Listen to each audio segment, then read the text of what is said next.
Hello students, तो कैसा गया आपका टर्म 1 का एग्जाम। तो आप तैयार है ना, बिल्कुल रेडी स्टडी गो होने के लिए टर्म 2 के लिए। जैसा भी गया है बहुत अच्छा गया है, बिल्कुल ही मोटिवेट रहना है और हम लोगों को वो 7 चैप्टर ताबड़तोड़ तरीके से पढ़ना है ताकि हमको 100% मार्क्स आ जाए।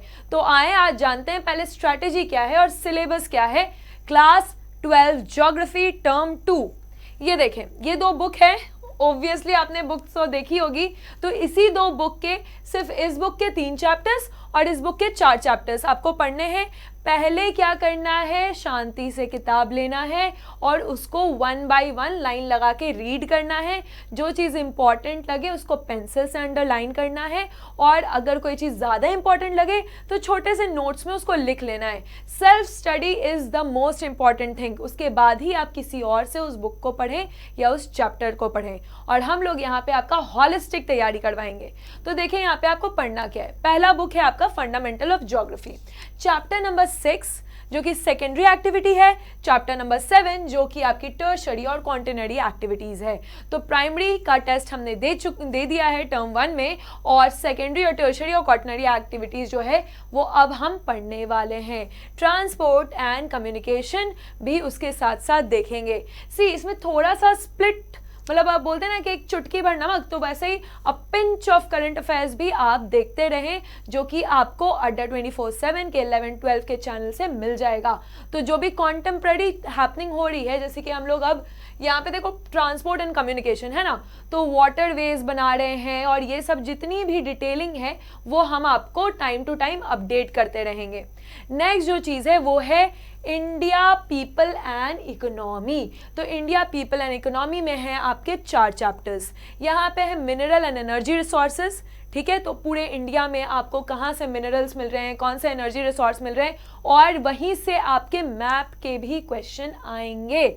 Okay guys, next thing is planning and sustainable development in Indian context. तो इंडिया के कॉन्टेक्स्ट में जो प्लानिंग है, जो कि पहले प्लानिंग कमीशन करती थी और अब जो है नीति आयोग द्वारा किया जाता है, तो उसको भी हम लोग डिटेल में पढ़ेंगे। ट्रांसपोर्ट एंड कम्युनिकेशन, फिर से इस चैप्टर में ट्रांसपोर्ट एंड कम्युनिकेशन है, तो बहुत बारीकी से देखेंगे कि पार्ट 1 और पार्ट 2 में क्या डिफरेंस है, जबकि चैप्टर का नाम जो है वो सेम है। एक्चुअली पार्ट 1 जो है वो पूरे वर्ल्ड के कॉन्टेक्स्ट में है और ये हमारे भारत के कॉन्टेक्स्ट में है। Next thing is geographical perspective on selected issues and problems. तो बहुत सारे इश्यूज एंड प्रॉब्लम्स है जिसका ज्योग्राफिकल एस्पेक्ट हम लोग उसको बारीकी से देखेंगे और यहाँ से बहुत सारे मैप के क्वेश्चंस आपके बन सकते हैं। तो ये है आपके 3 चैप्टर्स जो कि आपके ह्यूमन ज्योग्राफी के हैं और ये हैं आपके वो 4 चैप्टर्स जो कि आपके इंडियन पीपल एंड इकोनॉमी के हैं। बाकी कोई भी चैप्टर नहीं आ रहा है। सिलेबस इज वेरी क्रिप्स, तो आप उसको बहुत अच्छे तरीके से तैयारी करेंगे। हम लोग क्वेश्चन आंसर के माध्यम से वैसे आंसर्स लिखना सीखेंगे जिससे आपको मैक्सिमम मार्क्स आ सकते हैं। द नेक्स्ट थिंग इज, ये आप देखें डिटेल में ह्यूमन एक्टिविटीज आप देख सकते हैं। यहाँ से आपके 9 मार्क्स के क्वेश्चन आएंगे, 9 मार्क्स के question from which chapter, secondary, tertiary and quaternary activities. फिर the next thing is transport and communication, जहाँ से आपके 6 मार्क्स के क्वेश्चंस आएंगे, दोनों को मिलाकर आपके 15 मार्क्स होते हैं। फिर the next thing is people and, देखिए ये भी 15 मार्क्स वाला बुक है, पीपल एंड इकोनॉमी, तो इसको बिल्कुल भी इग्नोर ना करें। रिसोर्स एंड डेवलपमेंट के आपके 7 मार्क्स के क्वेश्चन आएंगे, यानी कि ये बहुत इंपॉर्टेंट है क्योंकि map will also be considered over here. Okay, bauxite, copper, iron कहाँ पाया जाता है, किस मात्रा में पाया जाता है। फिर है ट्रांसपोर्ट एंड कम्युनिकेशन जो कि आपके ज्योग्राफिकल इंफॉर्मेशन देता है और फिर फाइनली 4 मार्क्स का आएगा geographical perspective. So this is the syllabus. Map work भी है जो कि 5 नंबर का यहाँ पे आएगा और फिर आपको जो प्रैक्टिकल है वो हम लोग करवाएंगे, उसके लिए भी प्रैक्टिस करवाएंगे और ये है आपका 15 मार्क्स का। बुक्स आपको पता है, fundamental of human geography, India people and economy and practical work in geography जो कि आपको स्टैंडर्ड 12th में दिया गया होगा। ये सारे बुक्स जो है एनसीईआरटी के हैं। क्वेश्चंस एनसीईआरटी से ही आएंगे, क्वेश्चन और आंसर बिल्कुल फॉर्मेट में हम लोग उसको प्रिपेयर करेंगे ताकि जब आप वर्ड्स कम वर्ड लिखें और आप ज़्यादा स्कोर कर पाएँ। हमेशा अंडरलाइन करें जब आप आंसर्स लिख रहे हैं या फिर जब आप नोट्स बना रहे हैं, तो उस वर्ड को अंडरलाइन करें जिससे आपको पूरा सिस्टम जो है वो याद आ जाएगा। स्ट्रैटेजी और सिलेबस का जब बात होता है तो सिलेबस तो हम लोग जान गए। सी स्ट्रैटेजी क्या होनी चाहिए, बुक खोलो, पहले एक राउंड रीड करो. First the thing is you have to read it, that what is written. अगर कोई वोकैबुलरी का इशू है या कुछ इंग्लिश वाला इशू है तो आप डिक्शनरी को रेफर करें. पहला चीज़ है कि यानी इंग्लिश में लिखा है या हिंदी वाला आप पढ़ रहे हैं तो उस बात को आप समझ जाएं. उसके बाद सेकंड चीज़ आता है कुछ चीज़ों को याद करना.